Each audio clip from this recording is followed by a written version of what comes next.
Welcome to the Wave Contact Lens Systems webinar, Medical Bad Eye Designs.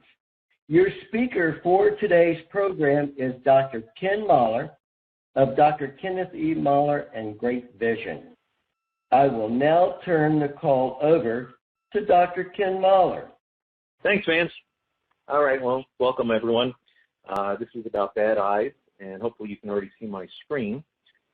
This first case that I'm presenting here is a bilateral multiple PK case. The brief history here is we had keratoconus.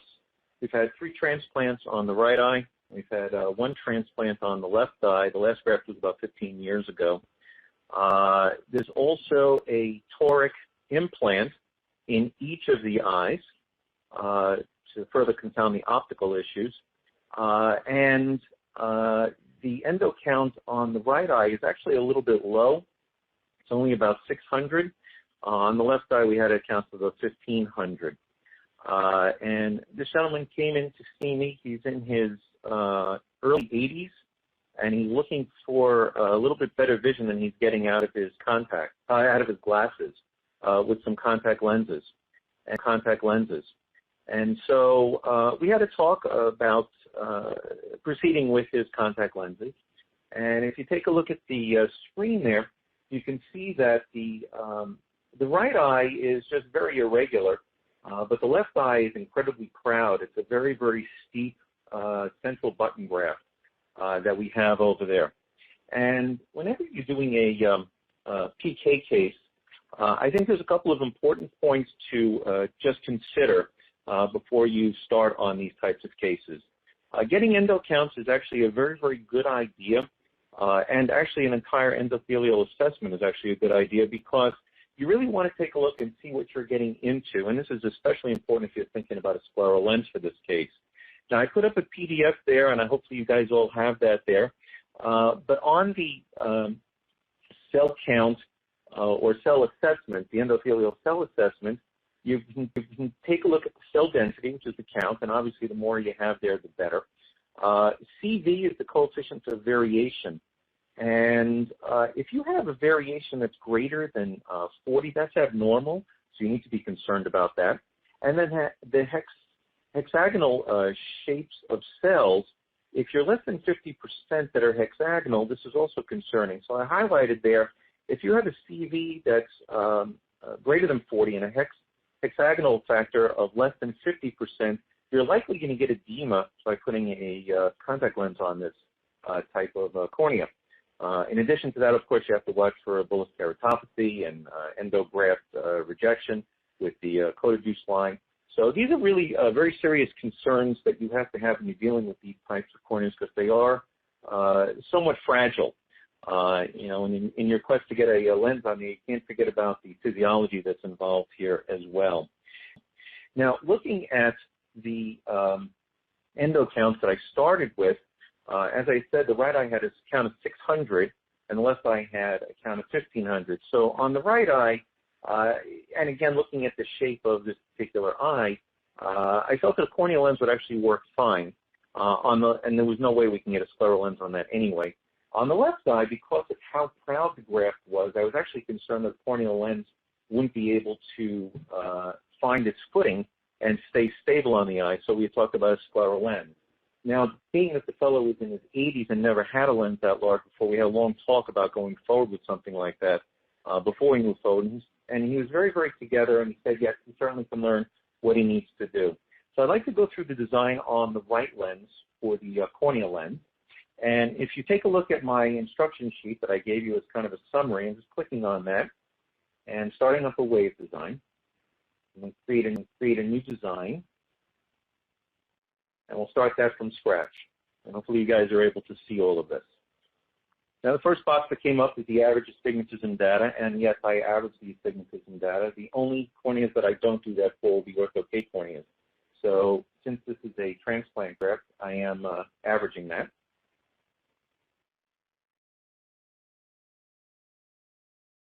And I put in what I had for spectacle refraction. He didn't see very well with that, but that was as close as I can get to a spectacle refraction there. Okay, now, the very, very first thing that I always do, I'm just pushing the wave screen to the side a little bit there, is looking at the overall corneal shape and symmetry. Many of you know, and you've heard me say this before, I'll put up a pen right up on the screen there, going through the horizontal and vertical, and take a look at the overall symmetry of that particular cornea. And if you do that on this particular eye, you'll see that although it's incredibly irregular, it's actually not all that asymmetrical, but we do have some areas where the graft border is that are in the inferior portion. I'm just going to put my cursor over here, which are fairly steep at that junctional area. And then if we come up over here, we see that we have some really, really flattened areas here. So I was very, very concerned about that asymmetry. And being that we have so much irregularity in the center, I am going to elect to do a free-form design on something like this. So I'm going to bring the wave screen back into play here. And we can see the free-form. I'm going to click on that there. The next thing I'm going to do is I'm going to take a look at the diameter that I want to choose for this lens. Now, I've already measured up this cornea, and the cornea is about 11.5, and so I'm going to go about a half a millimeter smaller than that to make that at 11.0. Large lenses are very stable, so I would like to get as large a lens on there as I possibly can. Now, the next thing is, and many of you heard me, I'm a big fan of the axial display, so I have an accurate display, or a more accurate display than the tangential one. And now the next thing I really want to do is just go ahead and pick my selection points for where I want to put the red, blue, and pink balls. Now, I'm going to move the wave screen down a little bit so we can take a look at the cornea again. And again, I'm just eyeballing this, and we can see that I have on the screen the 3, 5, and 7 millimeter rings displaying, and I do that so that I have an idea of where I am on the cornea. And just eyeballing this, it appears to me that the red ball, placed at about 5 millimeters, which I'm going to move in just a moment here, really takes care of the majority of the center portion of this cornea. And then out of the 7 millimeter ring, it appears that we have another very, very sharp transition, almost coincident with the junction of the graph there. So I'm going to move the blue ball over to 7. Yeah.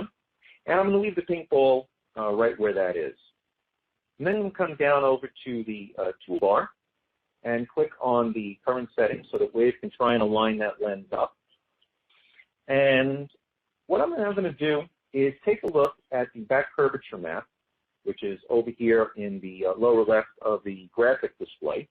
And I'm going to take a look at how similar or different that looks to the corneal map that Wave gave me on the right-hand side. And I think if you take a look at that, you can see that there's certainly a very, very strong symmetry or symmetrical appearance between both the back surface curvature and the corneal shape that we had imported in from the topography data. Okay, so we've got that. The next thing I would do is go ahead and click down here on the over-refraction box. And the reason I'm doing that is I want to get a sense of what Wave thinks we're going to have in terms of the optics from that cornea and the surface that I just generated on the back surface of this particular lens. And we can see here Wave seems to think that we're going to need almost 4 diopters of cylinder at an oblique axis to try and give this guy vision.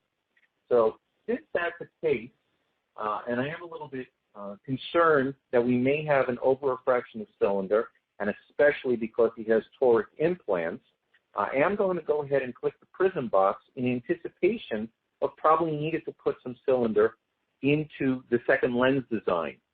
We may not need it, but we may need it. And if I want to put in cylinder, I want a prism ballast this first lens so that I know how the lens is actually lining up on the eye, and as well as it's going to be fairly similar in terms of thicknesses and geometry to the second lens that I would order that would incorporate any type of over-refractive data that I would be getting once I put that first lens on and take the over refraction. So I'll go ahead and click continue and add that in. And we see here we ended up with some thicknesses here of about 28 and at the center and about 16 here at the edge.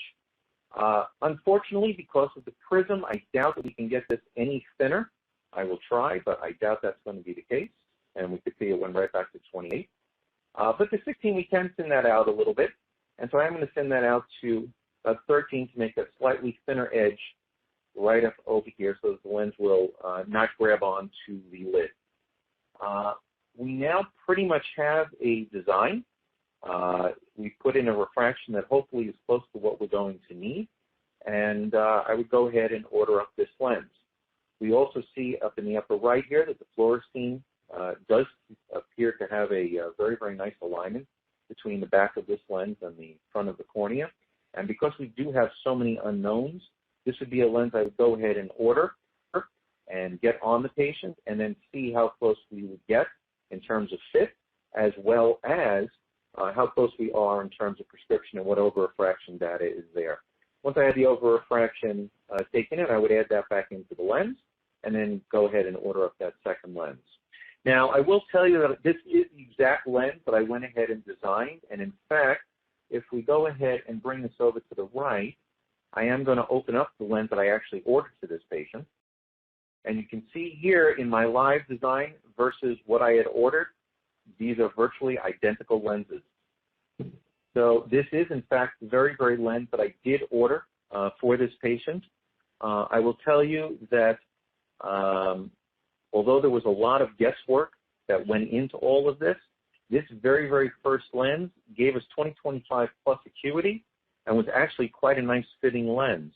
We were pretty much done at this point, so this was a one-and-done type of a case. Obviously, I wasn't expecting that, especially because I put the prism in, but in this particular case, that worked out actually very, very nicely. I'm just going to close up this here, and I'm just going to talk very briefly about the other eye. Okay. Now, on the other eye, like I said, we did have a very, very proud grasp on here, and I was very concerned about a corneal lens being able to stabilize on this particular eye, and so I did choose to go ahead and do a scleral lens. Now, I know you have other presenters in other lectures. I know David had just done one last week, and I know we've got the other David doing a scleral presentation, or even two scleral presentations later in the month. And so I'm not going to really go through the scleral design on this, but there is something I would like to point out. Because of the fact that we have such a steep cornea on here, and I am going to bring up the rings for just a second so we can actually see what that looks like. We can see here how they're all jammed together because of the fact that the eye is so steep, particularly in some of these white areas down in the infranasal portion of the donor cornea and the like. And so we really don't have a lot of peripheral data. Now, unfortunately, when you have something like this, WAVE is going to assume that the rest of the cornea is very, very steep following the path of this central button, which is, although we don't have any data, it's probably not the case. And so if we were to go ahead and design up a scleral lens on this eye, what will happen, I'm just going to go ahead and let that come in here. And again, I'm not going to, I'm sorry, I'm going to average the astigmatism.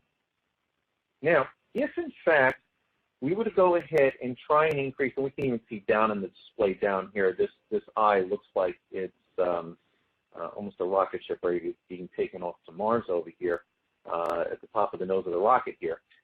WAVE thinks this is a very, very steep peripheral cornea. As a matter of fact, if we go down up over here, this already, we're talking at 10 millimeters, we're talking a sagittal depth of over 2,000, which is incredibly steep. And honestly, I really don't believe that that's the case. If we try to go ahead and get this lens up more in the scleral territory, which this is something I was going to do somewhere around 14.5 millimeters, which is about 3 past where the Olympus was at 11.5. We can see now that we have a sagittal depth here of 5,200 and change out on the sclera, and that's for a 14.5 millimeter lens.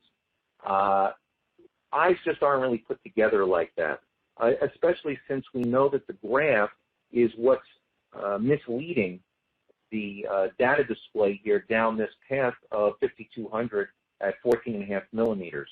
And so if, in fact, you were to go ahead and try and line this up correctly using the current settings, and I'm just going to put down some quick points here so it can actually try and extrapolate this out. We'll put this at 11, which is right before where the limbus is. And the pink ball, I would generally split the, 13 is perfect. If I go ahead and click on the current settings, Wave is going to try and line up a lens that's 14.5 millimeters in diameter on a sagittal depth that's greater than 5,000, which is just entirely too steep. And what's going to end up happening here is Wave is not going to be successful with that, but rather, as it goes through that, it's going to likely crash. And we'll just give that a second and see what happens. Oh, okay, it did crash. So that's actually very, very good. But you can see this is totally off the screen. Sometimes that will, in fact, crash, and you would actually have to do that manually. So, and in fact, on this particular case, that is what I did. And despite what we just did over here, I'm just going to show, just so you have a sense of what I actually came up with on the first lens. And you can see the first lens design is bizarre because it seems to be off the screen out in the periphery, and it's just sort of teetering on the central portion of the cornea. I set this to the 560 display, and you can see this is still off the screen up over here. And if we look at the display down at the bottom, because I believe that the cornea is being misrepresented as being too steep, it looks as though my lens is sort of falling off the cornea out in the periphery. However, if we take a look at what my target was, you can see I set it somewhere around 36 to 3,700 microns of sagittal depth. And that's about what I was expecting to need. And so when I designed up this lens, I made a lot of assumptions that did not come from the screen. It just came from experience. But from a 14.5 millimeter lens, I felt that this was a little bit more in line with what I would need. Postscript to the case, my 3,600 sagittal depth at 14.5 was actually still too steep once I got it on the eye, and so I actually had to redesign that. So I just wanted to point out that this is something you can't allow the Wave screen to mislead you on and give you erroneous data for the cornea because of the central cornea being so steep. It makes too many assumptions in the algorithms and creates a cornea that's just got entirely too much steepness out in the periphery and then onto the sclera, which is way too steep. And so this is where if you followed everything on the Wave screen and went ahead and designed that lens, you would end up with a lens that's entirely too tight and bolted way above where you would expect this to be on the cornea. So at this point, I really want to finish up this case and take any questions that we have on this so we can get to the second case. Any questions out there? I've had no questions come in, so I'm just going to move right on to the second case then. We do have a question. Ken, have you always averaged astig in FF designs? And freeform design. Yes. I would always average the astigmatism based on the cornea and where I'm moving forward.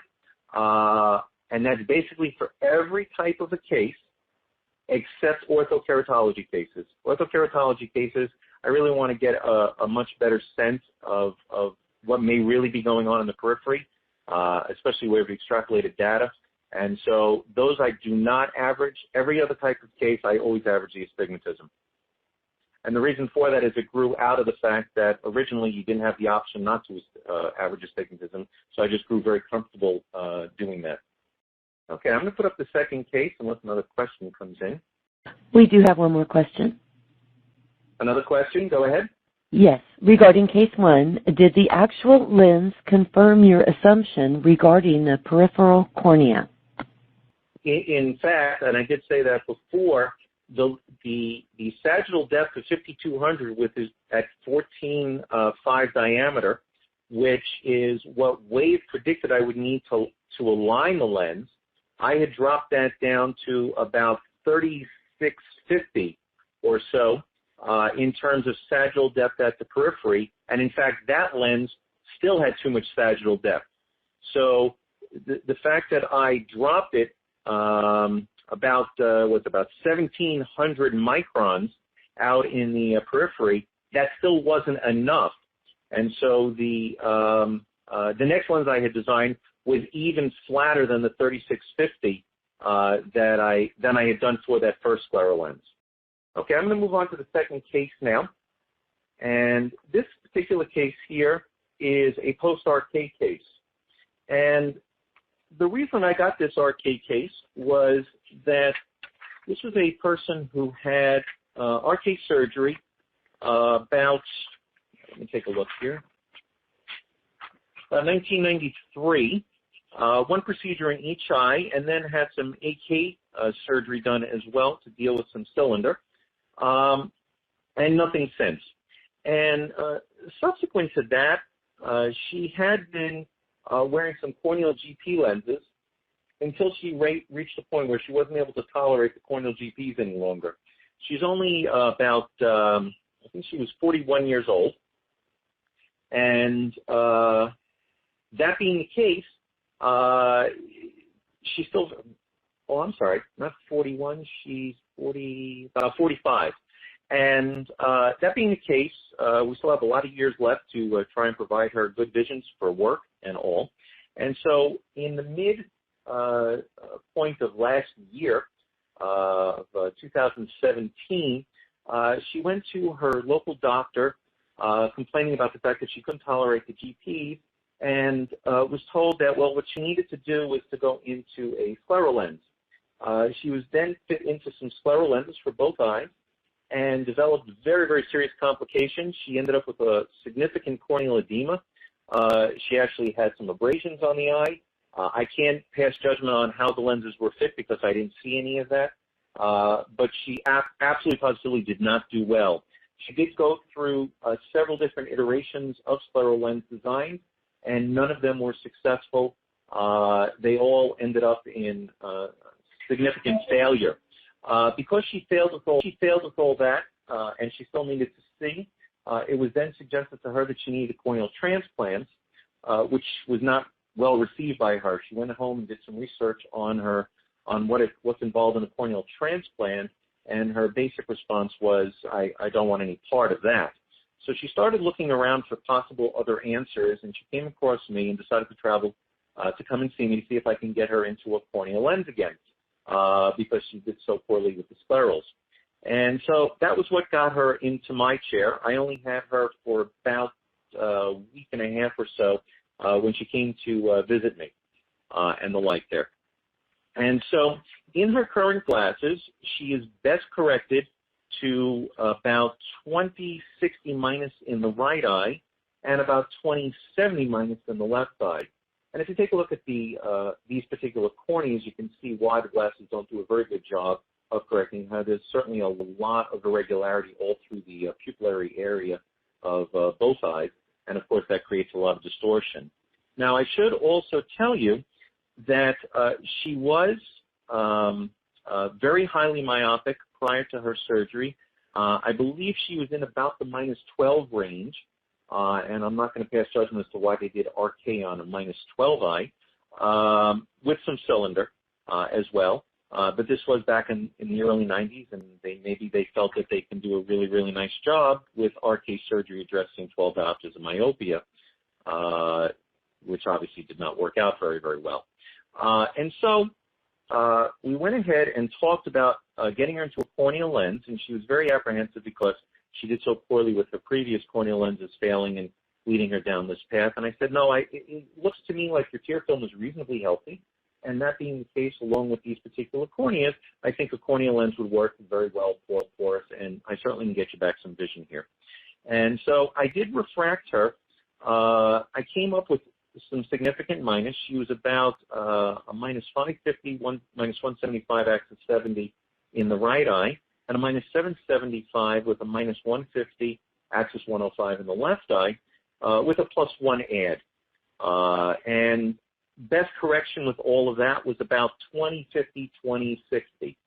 Now, she did tell me that in all of her years after RK surgery, the best vision that she ever really got was about 20/30 or so. And I asked her about her vision prior to RK surgery, and she said, yeah, the best I ever did was about 20/30.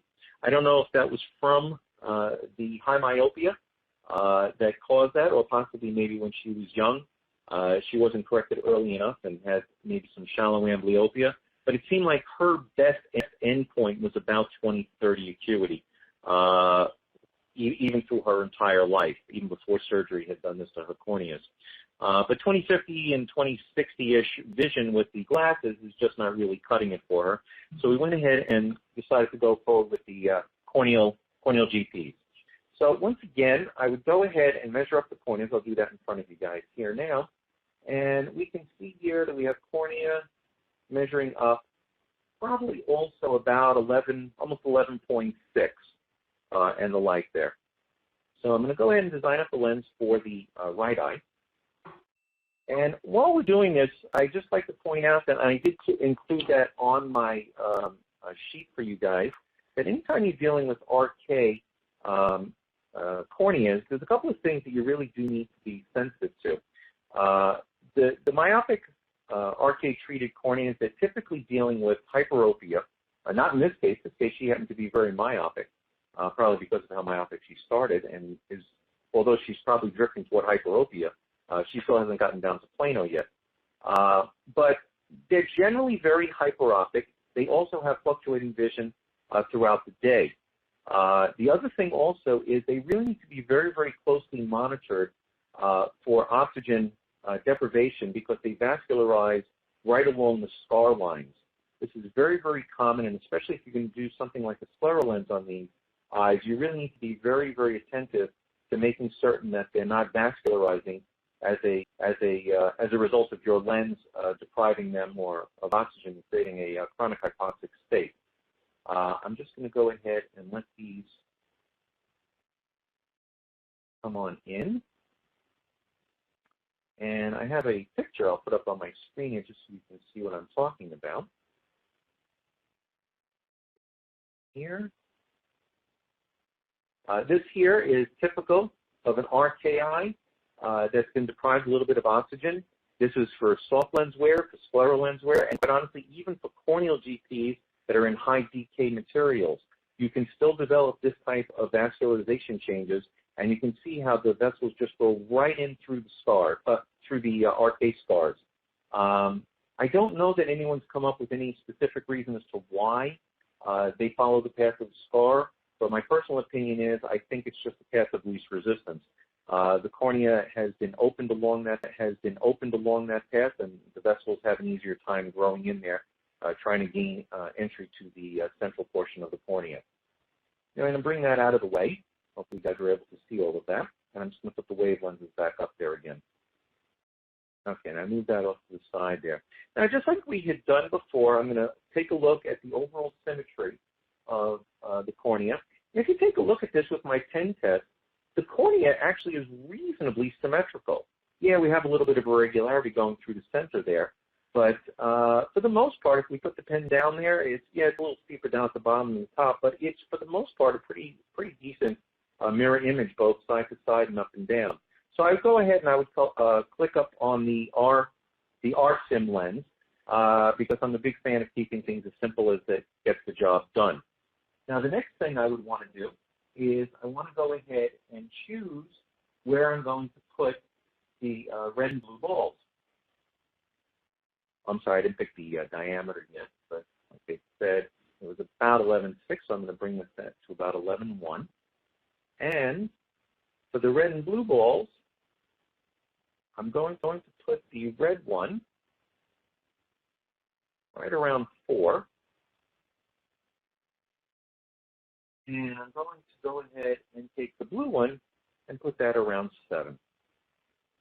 And if we go back to the cornea again, I'm going to move that out of the way, we can see here that there's really a sharp transition sort of in that 4 millimeter zone where it goes from being rather flat to rather steep.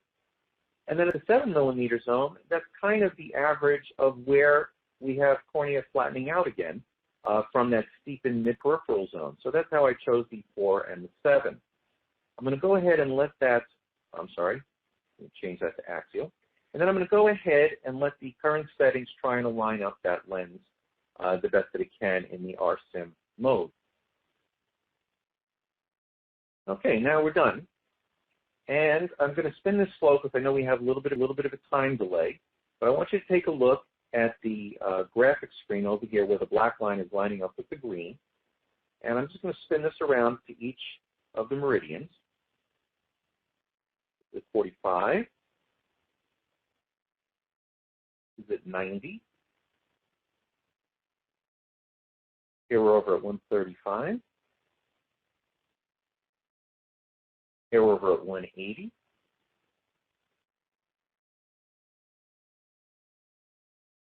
Here we're at 225. 270. 315.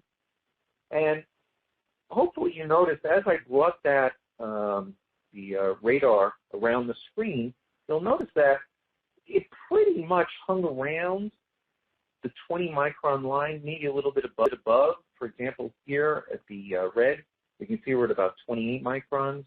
I'm not going to quibble over 8 microns, especially for a first lens design.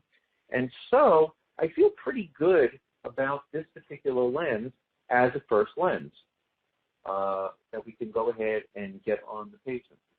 Now, if we wanted to be concerned about the fact that possibly part of the lens is being pushed up here in the middle, I might even go ahead and lift out some of the periphery just a little bit. But on this particular lens, I'm actually going to leave it pretty much as it is.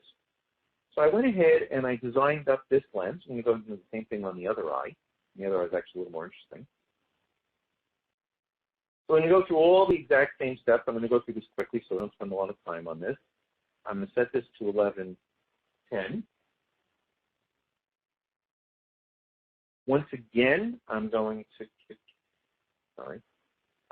go ahead and move the red ball into 4 because that's about where the sharp transition is. And I'm going to move the blue ball up into the 7 area.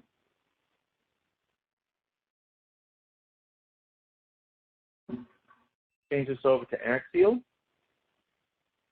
And go ahead and let it try and line that all up.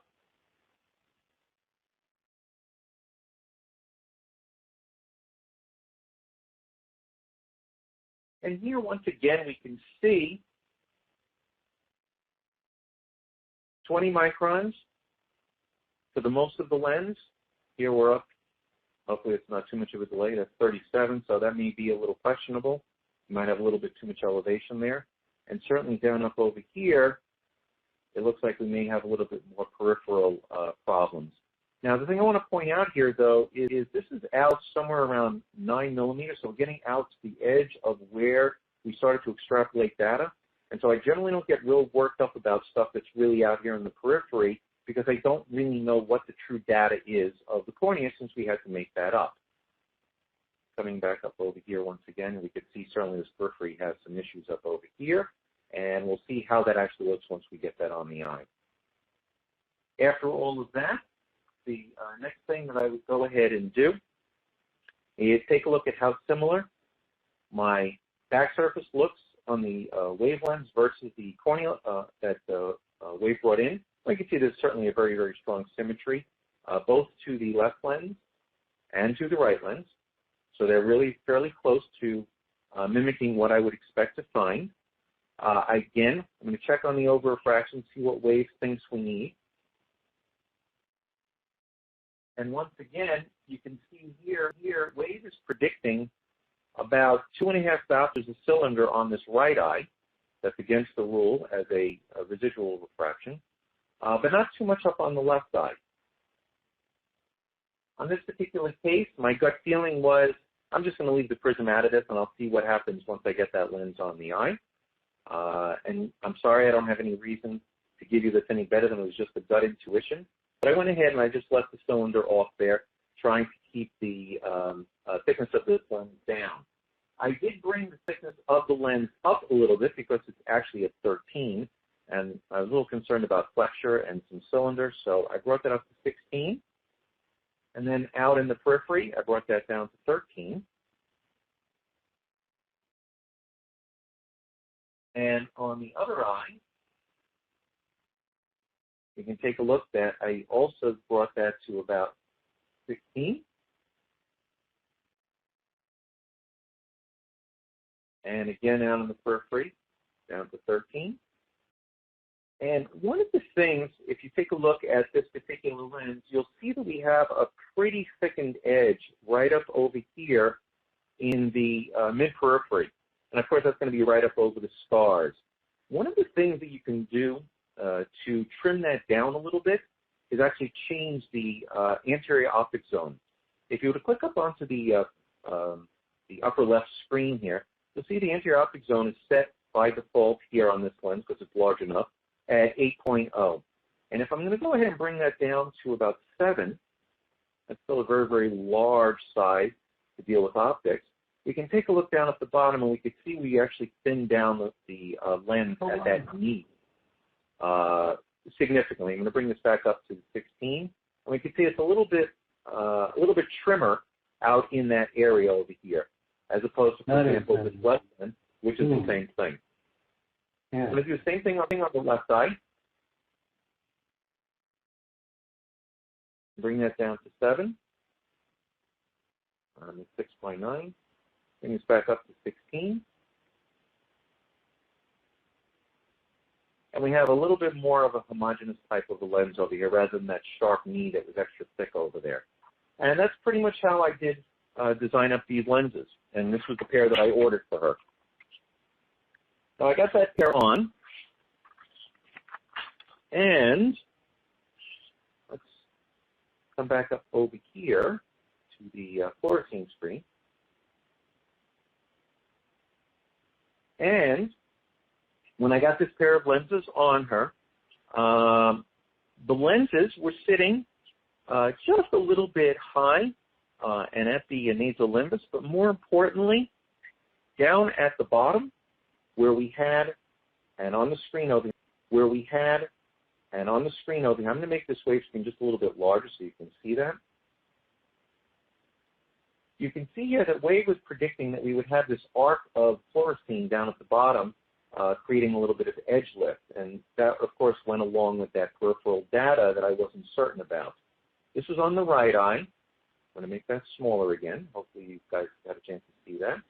And here's on the left eye. And we can see a very, very similar thing. As a matter of fact, Wade predicted we'd have a clearance here somewhere around 80 microns down at the very, very bottom. Once I got these lenses on the eye, that was actually pretty close to what the lens looked like. We had an excessive amount of clearance down at the bottom of both lenses. On the right lens, it was just a little bit past where I was comfortable, and on the left lens, it was definitely too high. There was significant edge lift on there. And so what I wanted to do is I wanted to go ahead and probably redesign this lens, tucking in this inferior portion of both lenses, much more so on the left eye than I do on the right eye. Now, in terms of the powers, remember I made a guess on the right eye, and I chose to ignore putting prism in, even though Wade predicted that we would need some cylinder on there.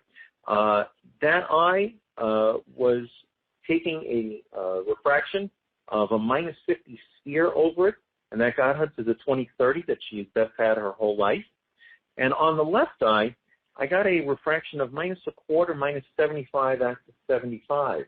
So interestingly here, Wade predicted the right eye would need all the cylinder in the lens, because we'd have a residual cylinder of a significant amount here, 2.5 dots is against the rule, when it turned out we didn't need any. And then on the right eye, on the left eye, where it predicted about 75 against the rule, that was actually fairly close, except it had the wrong axis. I actually measured her at 75, cylinder axis 40. So we were off by a significant amount there. And again, that's because the corneas are irregular, so sometimes it's going to be really tough to predict what kind of residual cylinder you're going to have once you get these lenses on these eyes. So what I went ahead and did is I designed up a new pair of lenses, and when I designed up the new lenses, my goal was to incorporate a little bit of the refractive data that we had here. So on the right eye, we're going to go ahead and add in the minus 50. That will be down up over here and continue.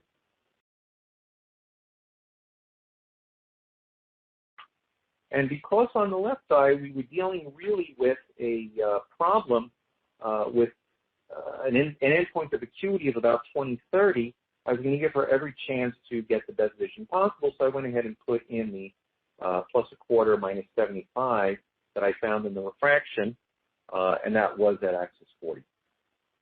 I'm just going to bring that down up over here. And of course that adds in prism because we have to prism balance that so that the front surface lines up correctly, and continue there.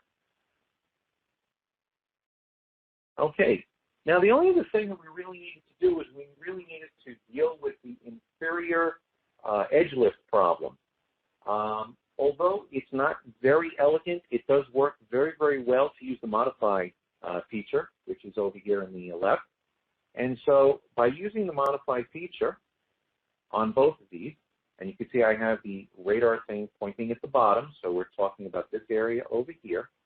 At the 50%, I'm going to go ahead and start to drop this area of the lens.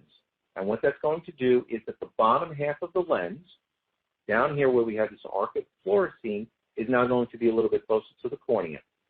Now, what I do in the office is I make mental notes of about how much I want to drop the lens by in microns. So I make an estimate looking at the fluorescein. What do I think I need to drop that by? And on my notes, I had put this down here on the right eye at about 50 microns. So if we take a look up over here, we can see at the pink ball we're at 17 and 92 microns. So I'm going to go ahead and drop that down by about 50. I'm going to just bring this up to the 8 feature so we can get that down a little bit faster.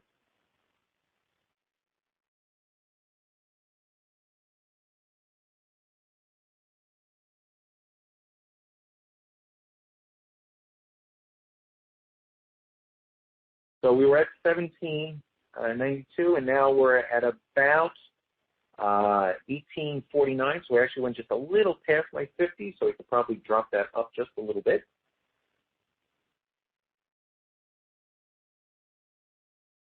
About 45, so that's pretty close to the target 50 I was looking for, and you can see that the bottom arc of the fluorescein now looks much better. On the left eye, I felt that we needed a little bit more, and interestingly, she was aware of this lens down on her lower lid. So that corresponds very nicely with the fact that I was seeing this bottom portion of the lens lifting off here a little bit. So I went ahead and dropped that down. We'll put that in 50% mode as well. And we'll drop that down here. We're starting at about 1815, and I had targeted somewhere about 80 to 90 microns. So if we can get that around 1900, that's about what I think we really needed there.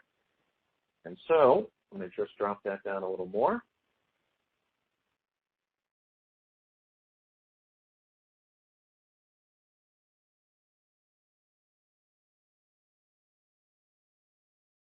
Hold that there.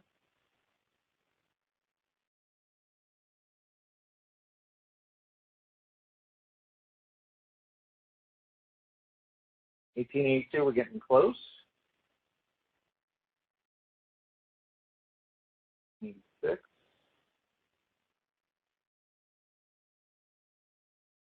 At 1895. So that's about the 80 microns. If we take a look over here, we can see that we've actually dropped a little bit more near the edge and not enough inside here. So I'm actually going to just manipulate this to create a little bit more of a plane there by bringing the blue down a little bit further.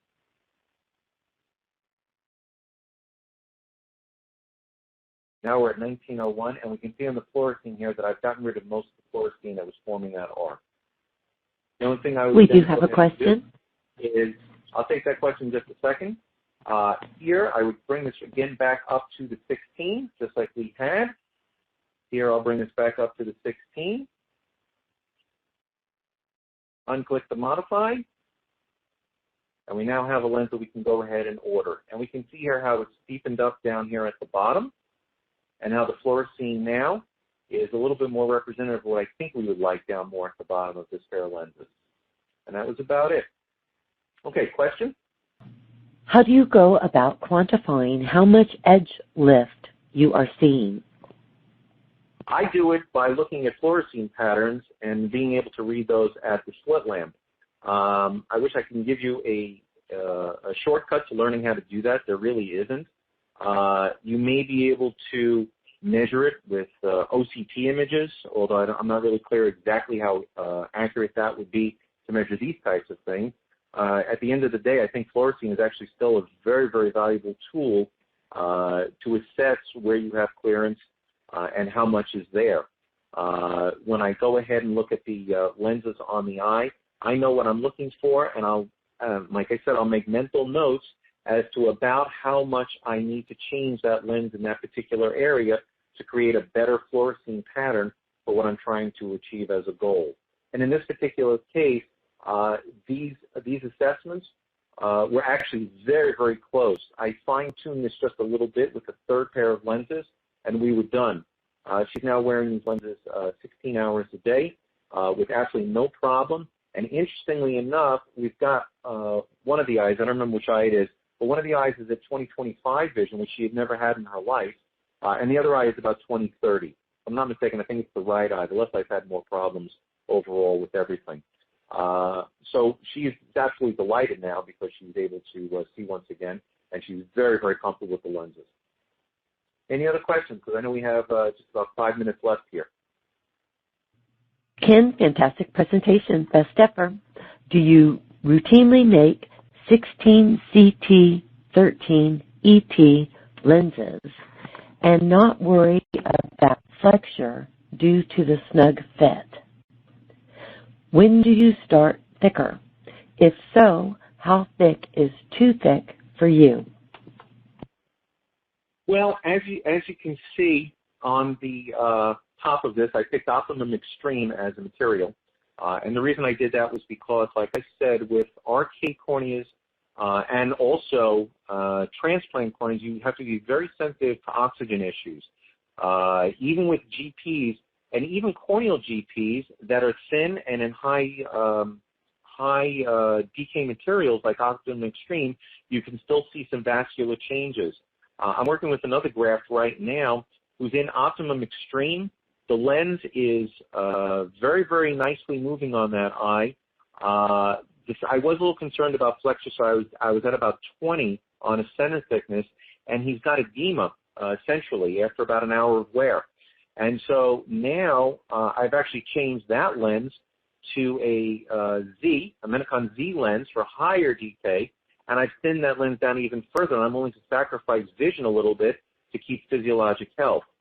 I think depending on the materials that you're using and the type of cases that you're dealing with here, you can kind of play around with the center thicknesses a little bit. Certainly between physiologic health and flexure, if we have a concern over stressing a cornea, we'll sacrifice a little bit of vision with flexure and have them wear a pair of glasses over that than rather vascularize an arcade cornea or cause a graft to fail. So that's where I think you have to think about the center thickness. On the edge thickness, and especially on a lens like this with prism in it, the 13 edge is really to try and make certain that the lid is not interacting with this lens and pulling it up and malpositioning it, or pushing it down and malpositioning it. So that's why I went with the 13 edge on this. It also tends to be a little bit friendlier for tear film, and this particular person here, this woman, had problems in the past. Although I didn't really assess the tear film as a problem, I didn't want to cause any issues here, and the lens was perfectly fine. Any other questions? Would you consider decreasing CT, in this case, to produce WTR cylinder from flexure and negate the ATR cylinder? That's always a possibility. I personally have never been a super fan of creating very thin lenses that will flex a little bit to get cylinder to neutralize. I know that you can do that. I'm personally not a fan of that because I really, really absolutely hate doing all this work and then getting the call that the patient broke the lens. And then they're always angry at me that there's something defective with the lens. So I tend to always design my lenses a little thicker anyway. So just because of that, I tend not to be a fan of thinning it out and trying to rely on the cylinder to be corrected by flexure. I'd rather actually deal with the cylinder on the front surface. As much as I don't like that, I really hate the phone calls that, oh, I broke my lens and you sold me a defective lens. Okay. Well, I think we're just about done and out of time. I hope you enjoyed the RK case and the transplant case. Again, with transplants, you have to be very, very careful with scleral lenses because of the low decay on them. That can really lead you down a path of graft failure, and that's not going to make anyone happy. Not you, not the patients, and certainly not the surgeon that has to go ahead and regraft them there. The first gentleman, who's by the way in his lower 80s, the multiple PK patient, he's actually doing incredibly well. He learned how to handle the scleral just as easily as the corneal. His initial impression was, can I make the scleral just like the corneal lens, because he was much more comfortable with that. But there was just no way with the graft being that proud. So we did go with the scleral on that eye. Any other questions in the last minute here? And no further questions have arrived. This concludes today's Wave Contact Lens System webinar. Thank you, everyone, for attending. And Ken, thank you for an excellent presentation tonight. My pleasure, guys. I hope you guys have taken away some good useful tips.